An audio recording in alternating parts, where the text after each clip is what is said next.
Welcome to the I Now Pronounce You Divorced podcast, where we have three award-winning family law attorneys dive into intriguing topics like divorce, military divorce, custody and visitation, trust and estate planning, and all things family law.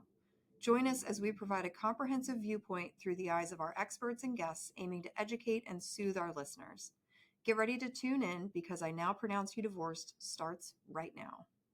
I like it. It allows the parents to hopefully have that peace of mind to where, okay, my child is here. I was told they were going to be here and I feel better. But as the child gets older, I think you even have more peace of mind as they get into those teen years to where they're maybe saying they're going to one place, but end up in another place. And iPhones have tracking devices too. And they're really, I was just talking to a colleague of mine and she has this interesting case to where the child kept sneaking out of mom's house. But mom kept saying, "Oh no, that never happens here." But yet they have it on the iPhone of saying, "Oh well, wait a second. I see it's 2 a.m. and there goes the child, and the child is going to see her boyfriend." And mom is either oblivious, doesn't care, whatever the case may be. So now you have these concerns of, well, what really is happening at mom's house, and is it in the best interest of the child to be there? And so tracking devices will continue to play a wonderful tool in helping courts really navigate kind of that he said, she said. I guess I kind of take the fear of at some point the court's pushing back and saying you're surveilling the other parent's time, right? You're purposely surveilling the other parent's time. Yes, the other parent was 5 minutes late picking up from school, and it's none of your business. So I do think that we need to be careful in our use of the information, right? So we're not nitpicking certain little things. We're saying, look, like Dan said, the child snuck out of the house every morning at 2 a.m. to go see their boyfriend, and mom's saying that never happened. Well, we can use this as rebuttal to what mom said, or like Rebecca said, the child's always picked up late from school on the other parent's watch. And they're like, no. And we say, look, here's the tracking record to show every day, 30 minutes late they're getting to school. Mm-hmm. But I do have concerns that judges will push back to begin with and say, look, you can't surveil the other parent's time. So, flipping the coin now, and I'll throw this to you, Rebecca. What do you tell a client who is withholding the child from the other parent? Right. So again, you want to find out the reason.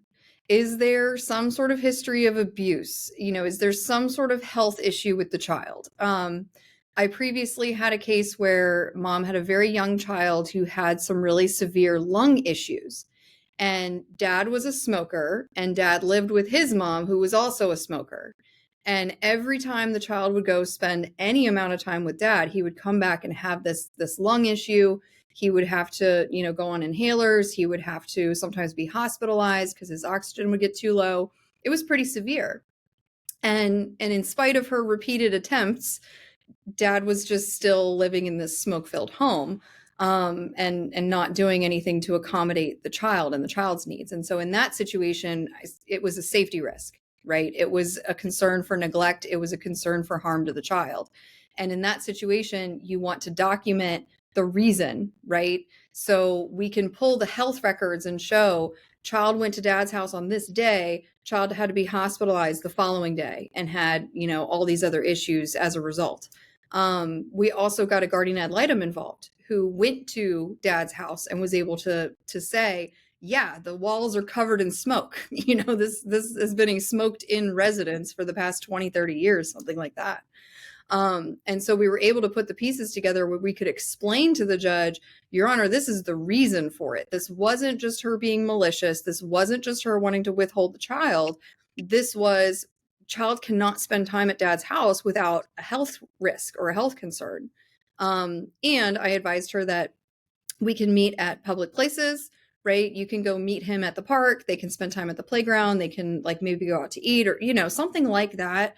So that, again, we're not 100% denying access to the child. We can still do FaceTime calls. We can still do other things. So again, we're showing the judge that you're acting in good faith. But there is this safety and this health concern over here. If you have someone that doesn't have a basis for it, though, again, they're going to get that same advice because this is going to be used against you. And it's going to be really hard for me to represent you and advocate for you if you're just completely denying access to the other side. This is going to come back to bite you. So if you don't have a reason for it, we need to figure something out, something that's going to be possible, for you guys to meet somewhere, for you to do the FaceTime calls, for them to have some amount of visitation. Sometimes the other parent's living situation isn't great, like they live in a group house or something. You know what I mean? Like, but you can work around that. That's still not going to be an excuse to completely cut off the other parent.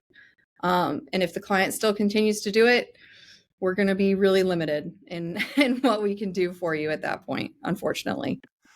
We kind of brought up an interesting thing with the smoker's house, that there was a filing made.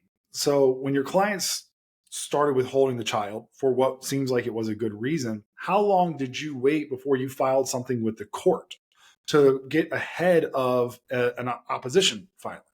Right. So I believe in that case, both parties had already started petitions, but dad was filing everything he could possibly figure out to file emergency motions, claiming this, claiming that. He was trying to file show causes. He was really trying to go after it. And so at this stage, like kind of looking back, if I were starting from square one with that client, I would say we need to file a petition right away. And we maybe need to attach a motion about temporary visitation and include some of these details. On this date, this happened and the child had a health problem. And so for that reason, we're asking the court not to allow visitation at dad's house, but we can allow visitation in other, some sort of other circumstance. And I would say that's how you maybe get ahead of it, where the judge is at least reading that hopefully first, and getting an idea that this isn't just malicious. And Dan, I'll Yeah. ask you the same question. What do you do when a client comes to you and says, "Look, I am not turning over my child to the other parent"? You have to dig in.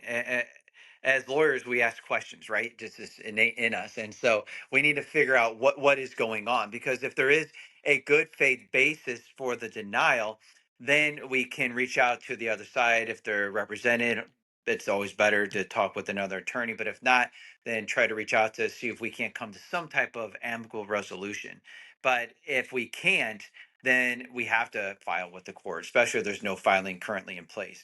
But it all starts with what is the reasoning why, because it has to be a good faith basis. And if it's not, then it's discussions on, well, what's going on that you really want to deny the time. And I have had cases where the other side now has a girlfriend or a boyfriend, and unfortunately that's just life, right?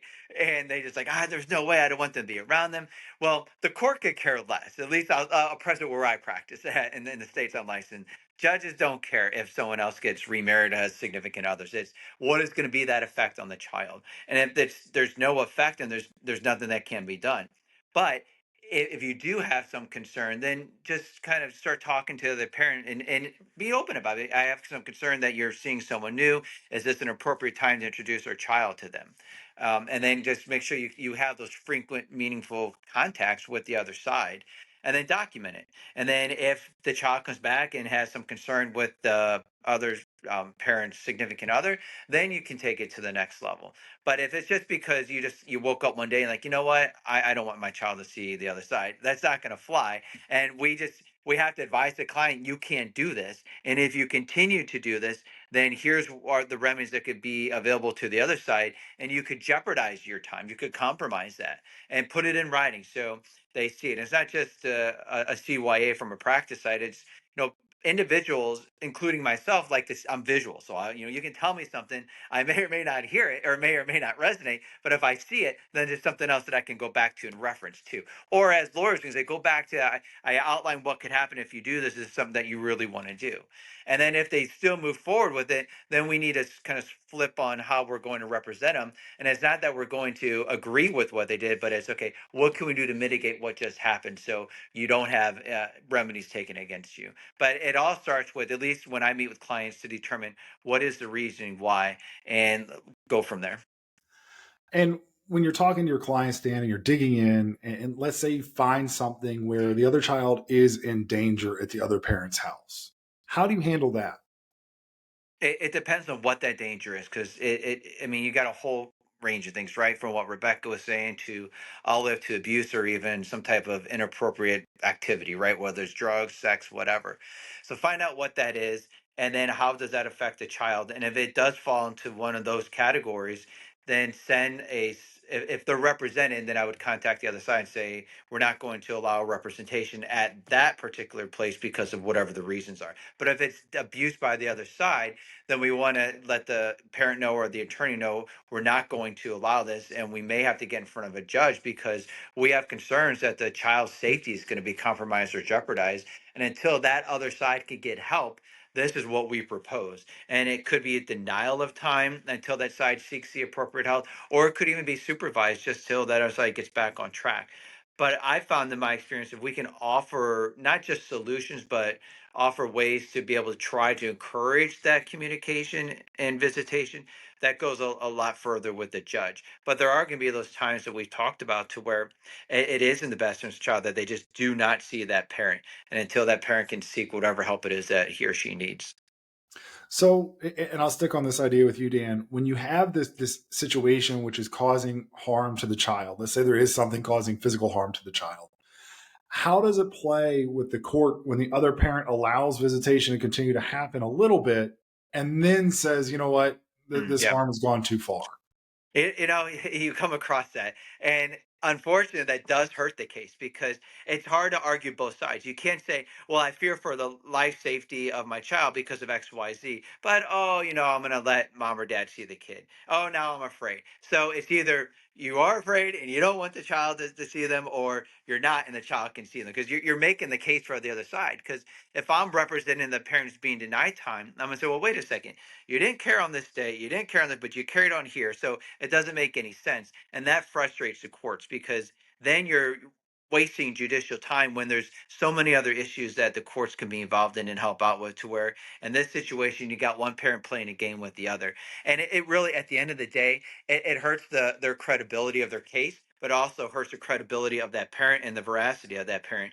It may not just be for the current case, but if there's any issues down the road, the court's always going to remember, well, what happened here. And it's the same thing when you have orders of protection. It's you can't say I fear for my life and safety. I go and file that because that's the appropriate thing to do on what we've been talking about. But then if you let the other parent see that child, or you communicate with the other parent, then it doesn't make any sense. Yeah, exactly. And I had a case one time where the other parent had driven drunk with the children in the car, got pulled over, got the DUI, got the children. We went and filed in our jurisdiction what's called an emergency motion, and won. The court was very aghast at the fact that a DUI had happened with the children in the car seats in the back. Very easy case. It wasn't, not a lot of tact on my part. Very easy case. So Rebecca, in emergency motion situations, what do you advise clients to do, and how fast do you advise clients to move?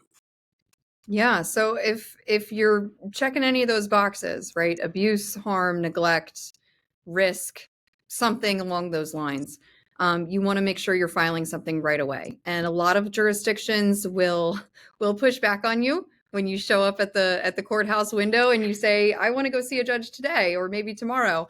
They're going to say, yeah, we don't do that. And so it's really going to take having a skilled practitioner who knows that court and knows their systems to be able to get you what you need. We've had a number of clients call us and say, I've tried, I've gone to the court and I've said, I need to do this. And the clerks are like, I don't know what you're talking about. But you really do need to take action right away. So you not only need to file your motion, you need to try to notify the other side about the motion, because you can't have a hearing unless the other side is put on notice. And so that's something that, again, you have to arrange really, really quickly to make sure they get served today so that you can have your hearing tomorrow. One of the worst effects is if you're filing, the judge says yes, you go in front of the judge the next day and they say, where's the other side? Did you give them any notice of this? Oh yeah, okay, well, we can't do this hearing now. But you really do need to act as quickly as physically possible, because you don't want, obviously, any more harm to happen to the child. And you also don't want there to be some sort of delay in getting into the courthouse. And most of the time, it's going to take at least a couple of days before you can get in front of a judge. And so if you have something really, really urgent, that can't come soon enough.